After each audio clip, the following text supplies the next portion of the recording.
Hi hello welcome to Deepthi Telugu vlogs. ఎలా ఉన్నారు? నేను చెప్పాను కదా ఒక స్మాల్ స్టోరీ అని. వంటరాని అమ్మాయికి పెళ్ళైతే అమ్మాయి పరిస్థితి ఏంటి అనేసి. సరే పెళ్ళయింది, 16 రోజుల దాకా వాళ్ళ అమ్మ వాళ్ళ ఇంట్లో ఉంది. తర్వాత ఇంకా అబ్బాయి వాళ్ళ హస్బెండ్ జాబ్ చేసే కాడికి ఇంకా తీసుకెళ్ళిపోతున్నాడు. సరే తీసుకెళ్తే అమ్మాయి ఒకటే వెళ్ళదు కదా స్టార్టింగ్లో. ఇంకా వాళ్ళ అమ్మతో పాటు తీసుకెళ్ళారు. సర్లే అక్కడికి తీసుకెళ్ళాక వాళ్ళ అమ్మాయికి కావాల్సిన సామాన్లు, వాళ్ళ అమ్మాయికి కావాల్సినవన్నీ సర్దిచ్చేసి తీసిచ్చేసి వాళ్ళ అమ్మ వచ్చేస్తుంది. ఇంకా వాళ్ళ అమ్మమ్మ అయితే ఉంటుంది 1 వీక్ ఆర్ 10 డేస్ ఉంటుంది.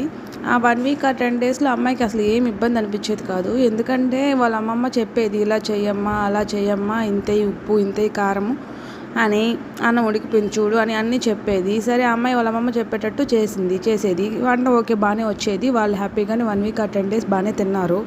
సరే ఇంత అయింది. వాళ్ళ అమ్మమ్మ ఇంకా ఊరికి వెళ్ళిపోవాల్సి వస్తుంది. వాళ్ళ అమ్మమ్మ ఊరికి వెళ్ళిపోయినాక అమ్మాయి పరిస్థితి ఏంటి తెలుసుకోవాలనుకుంటే నెక్స్ట్ షార్ట్లో చూసేయండి.